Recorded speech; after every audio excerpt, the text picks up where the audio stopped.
Año en esta cuesta de enero. Yo le agradezco muchísimo a Alicia Márquez, economista especialista en riesgos y logística financiera por la Universidad Europea de Madrid, que converse con nosotros. Muy buenos días, Alicia. Erika, ¿qué tal? Muy buenos días. Por acá yo muy contenta de poder compartir educación financiera que, como bien mencionaste ahorita, nos hace mucha falta. Hablábamos hace un rato, Alicia, justo antes de entrar contigo, de los impuestos locales, de lo que tendremos que pagar los potosinos, de los aumentos que se han venido en los impuestos estatales, que aunque el gobierno pueda decir que son ajustes por las sumas, etcétera, a final de cuentas representan un golpe para el bolsillo de los ciudadanos. ¿A qué nos vamos a enfrentar a qué nos estamos enfrentando comenzando este año 2025 en materia económica? Muchas gracias, Erika. Mira, yo creo que lo podemos resumir así. Nos estamos enfrentando a la realidad. Porque cuando nuestros dirigentes están en campaña, pues mencionan toda esa parte de querer hacer las cosas. Pero cuando caemos en la realidad, esa es la que nos dice, oye, es que a mí me alcanza para menos. Sí. Puede ser que estés ofreciendo incrementos al salario, pero como todo sube también, incluyendo todos estos impuestos, que también eso redundan en que los precios de cuando nosotros nos acercamos a las tiendas, a los supermercados suban, entonces pues se percibe como que pues yo no veo el beneficio. Esa es la realidad. Desafortunadamente, como tú mencionabas hace unos momentos, pues nadie nos advierte.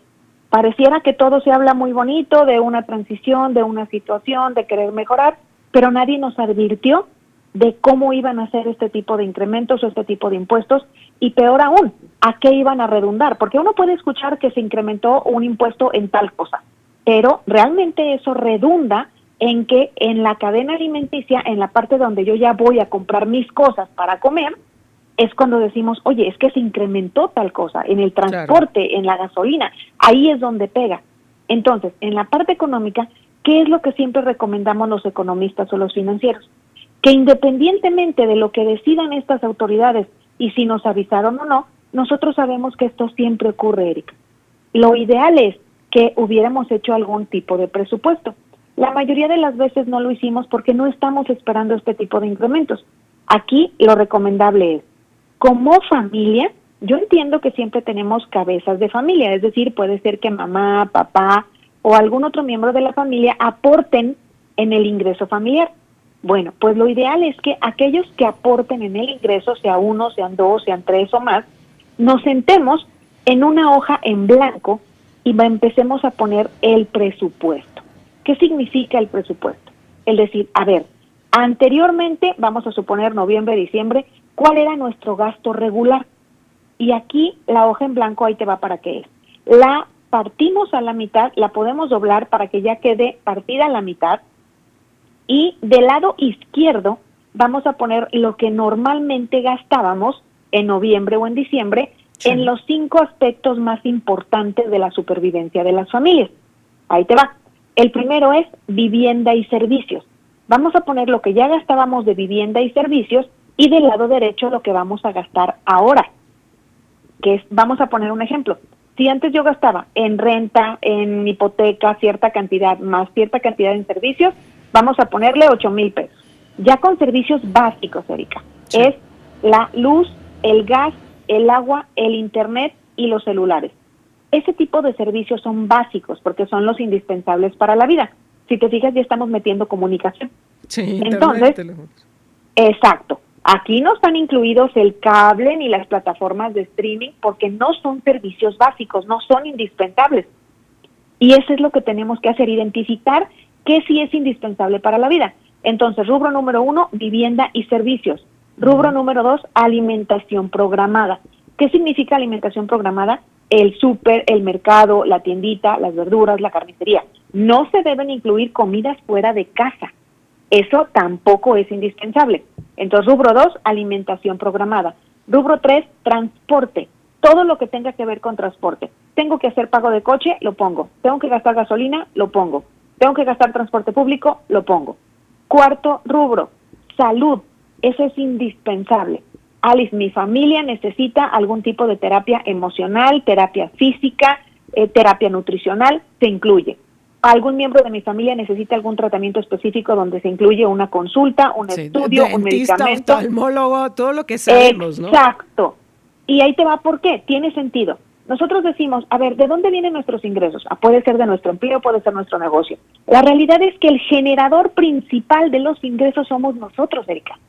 Nosotros somos el generador y tenemos que cuidar que ese generador esté bien, porque ese generador, la forma en que recibe dinero es que intercambia sus conocimientos o su tiempo. Por eso es tan importante que pongamos la parte de la salud en los básicos indispensables. Y por último, la educación. Si todavía como familia estamos gastando en educación de los hijos o de nosotros mismos, se debe de incluir educación. Entonces, fíjate los rubros que pusimos del lado derecho. Pusimos vivienda, servicios, alimentación programada, transporte, salud y educación. Y le vamos a poner lo que anteriormente gastábamos. Del lado izquierdo, los mismos rubros con lo que actualmente vamos a gastar con los precios actuales. ¿Qué es lo que queremos hacer? Darnos cuenta del impacto real. Si el impacto real me dice, Alice, yo gastaba en el año anterior, en estos rubros que son los indispensables para la vida, yo gastaba, voy a ponerle 15,000 pesos y hoy en día voy a gastar 18, entonces ya me estoy dando cuenta que lo que necesito extra son efectivamente 3,000 pesos. Y abajito de eso, en el lado izquierdo, en el lado derecho, vamos a poner nuestros ingresos actuales y vamos a poner si es que vamos a percibir algún tipo de aumento también. Si anteriormente teníamos un salario o las ventas de nuestro negocio nos permitían una cierta cantidad de utilidades, entonces ahora vamos a tratar de poner un aproximado.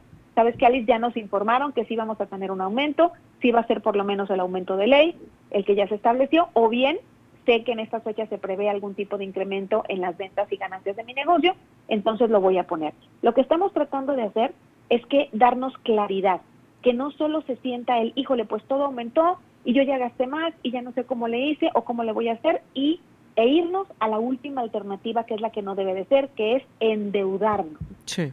Si no hacemos este tipo de análisis, lo que va a pasar es que nos va a dar la desesperación, vamos a dar el tarjetazo y nos vamos a endeudar y va a iniciar nuestra situación financiera de forma difícil. Sin embargo, si hacemos este cambio y damos un poquito de luz a decir, ya sé cuál es la diferencia, ya sé que son esos 3,000 pesos, ahí te va de dónde pueden salir esos 3,000 pesos. Pueden salir de 3 lugares. Número 1, del posible incremento que tengamos en nuestros salarios o del posible incremento en las ventas de nuestro negocio. Número 2, puede salir de reducir gastos. Ahora sí, ¿cuáles gastos se van a reducir? Podemos decir en este momento, maestra, pero es que ya vimos que los indispensables subieron. Pero hay otros gastos en los que sí le podemos reducir. Ahora vamos a voltear la hoja en blanco y del lado derecho le vamos a poner cuánto aproximadamente veníamos gastando en, ahí te va, entretenimiento, comidas fuera de casa, estética, vestido calzado, chuchulucos, gastos hormiga. Esos no son de los indispensables.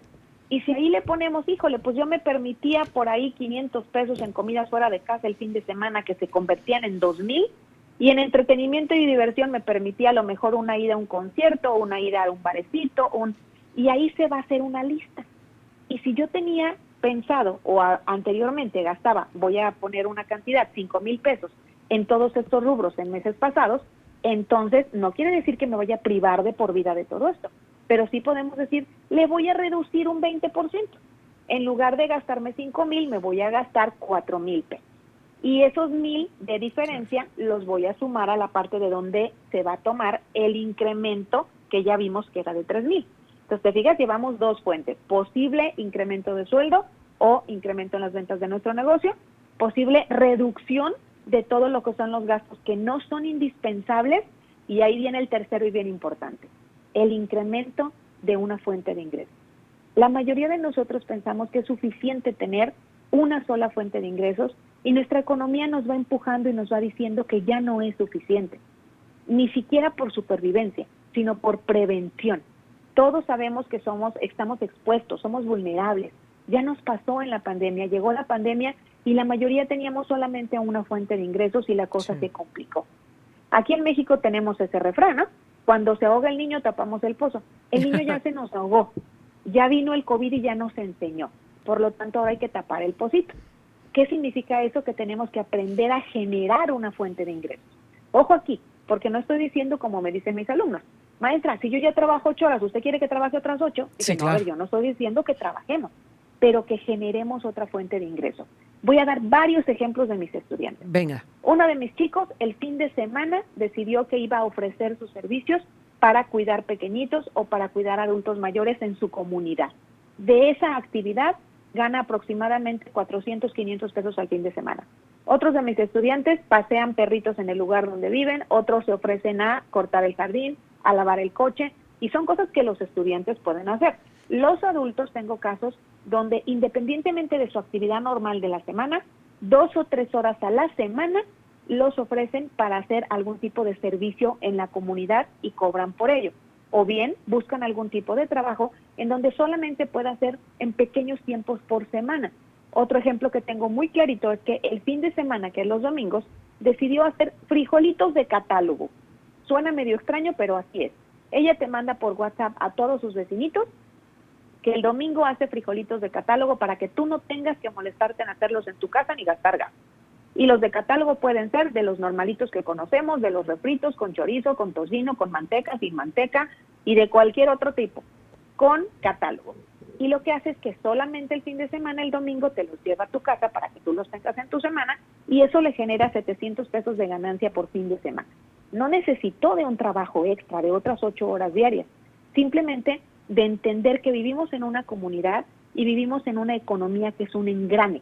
Si yo observo qué necesita mi comunidad cercana, que puede ser el lugar donde vivo, el lugar donde trabajo, el lugar donde estudio, el lugar donde me desarrollo, si yo observo qué se necesita y hago una introspección en voltear a ver qué sé hacer, qué me gusta, qué puedo fortalecer, qué puedo ofrecer a los demás y cobrar por ello, ahí estamos encontrando una fuente de ingresos extraordinaria.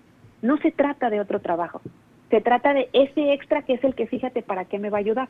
Me va a ayudar para estos incrementos, me puede ayudar para ir liquidando una deuda que yo tengo pendiente, me puede ayudar para empezar mi fondo de emergencias, que eso me va a dar tranquilidad en el 2025, me puede ayudar para irle abonando a mi retiro, que ese es un tema bien interesante que un día vamos a tratar.